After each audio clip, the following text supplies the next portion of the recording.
حضرت عمر بن عبدالعزیز رحمہ علیہ، جنہیں عمر ثانی بھی کہا جاتا ہے، ان کے انصاف اور عدل کی مثالیں آج تک بیان کی جاتی ہیں۔ سلطنت کا یہ عالم ہے کہ 3 براعظم پر حکومت تھی اور 3 براعظموں تک کوئی زکوٰۃ لینے والا نہ تھا۔ ان کی حکومت دمشق سے دیپالپور کشمیر تک اور دمشق سے کاشغر چین تک، دمشق سے سینیگال چاڈک تک اور دمشق سے جنوبی فرانس تک لاکھوں مربع میل تھی، اور یہ عالم تھا کہ لاکھوں مربع میل میں کوئی زکوٰۃ لینے والا نہ تھا۔ لیکن اپنا گھر خالی تھا، عید کا موقع ہے، 12 بچے ہیں اور پہننے کو کپڑے نہیں۔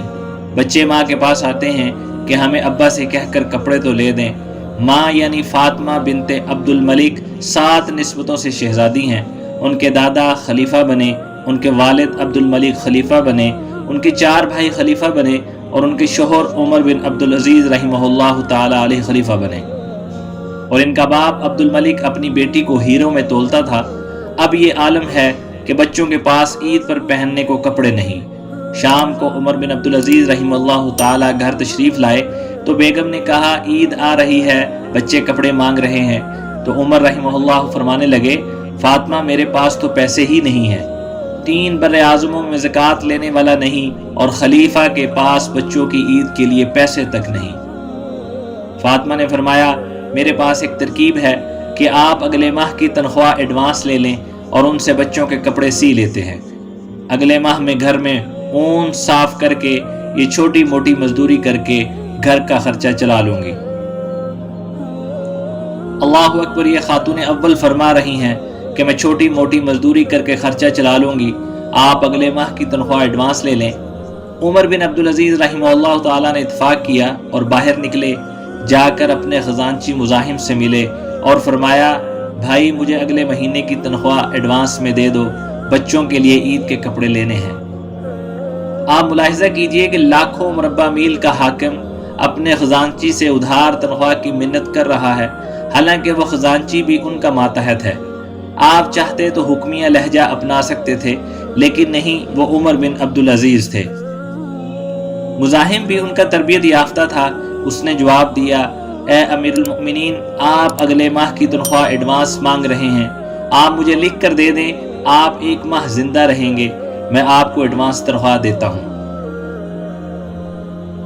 اللہ کی شان، یعنی خزانچی بھی ان کا تربیت یافتہ تھا، وہ بھی اپنے پیشے سے بددیانتی نہیں کر رہا۔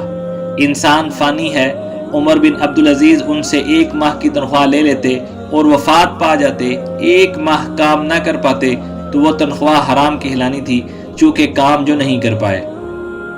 عمر بن عبدالعزیز رحمہ اللہ تعالیٰ گھر واپس لوٹ کر آتے ہیں اور فاطمہ سے فرماتے ہیں اے فاطمہ میرے بچوں کو کہہ دو کہ میں انہیں عید کے کپڑے نہیں لے کر دے سکتا۔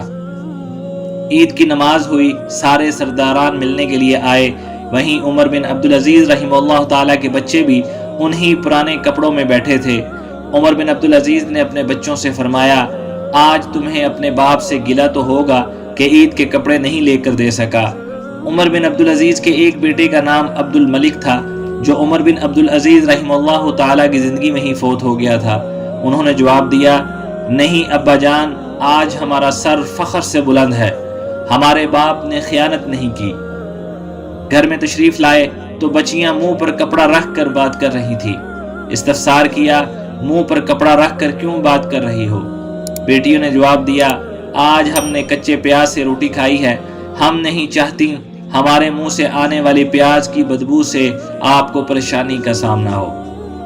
حضرت عمر بن عبدالعزیز رحمہ اللہ تعالیٰ رونے لگے اور فرمایا میری بچیوں، کوئی باپ اپنی اولاد کو دکھ نہیں دینا چاہتا، میں چاہوں تو تمہیں شہنشاہی زندگی دے سکتا ہوں، لیکن میں تمہاری خاطر جہنم کی آگ کو نہیں خرید سکتا۔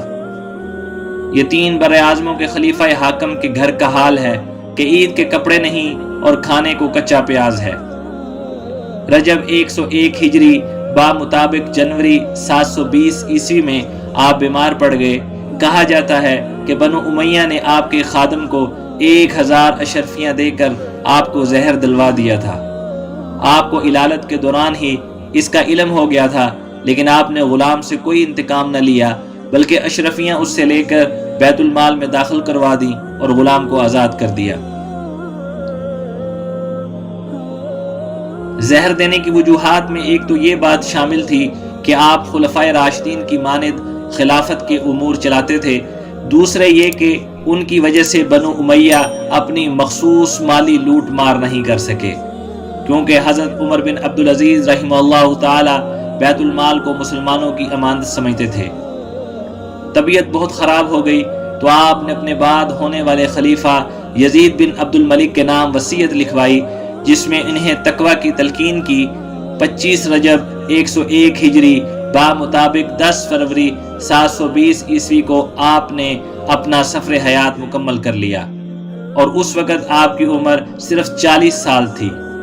آپ کو حلب کے قریب دیر سمعان میں سپرد خاک کیا گیا جو شام میں ہے۔ ان کا جب انتقال ہوا انہیں قبر میں اتارا گیا۔ رجا قبر میں اترے، وصیت کے مطابق ان کے کفن کی گرہ کھول کر دیکھی۔ رجا نے فرمایا، میں نے دیکھا کہ عمر بن عبدالعزیز کا چہرہ قبلہ کی جانب تھا اور 14ویں کے چاند کی طرح روشن تھا، یوں لگتا تھا کہ 14ویں کا چاند قبر میں اتر آیا ہو۔ ناظرین، ایسے تھے ہمارے آبا، ایسے تھے ہمارے بڑے۔ آپ کو اور ہمیں اس کے بارے میں سوچنے کی ضرورت ہے۔ اور علامہ اقبال رحمہ اللہ تعالیٰ نے بھی اسی حوالے سے فرمایا ہے کہ کبھی اے نوجواں مسلم تدبر بھی کیا تو نے، وہ کیا گردوں تھا تو جس کا ہے ایک ٹوٹا ہوا تارا، تجھے اس قوم نے پالا ہے آغوش محبت میں، کچل ڈالا تھا جس نے پاؤں میں تاج سرداراں۔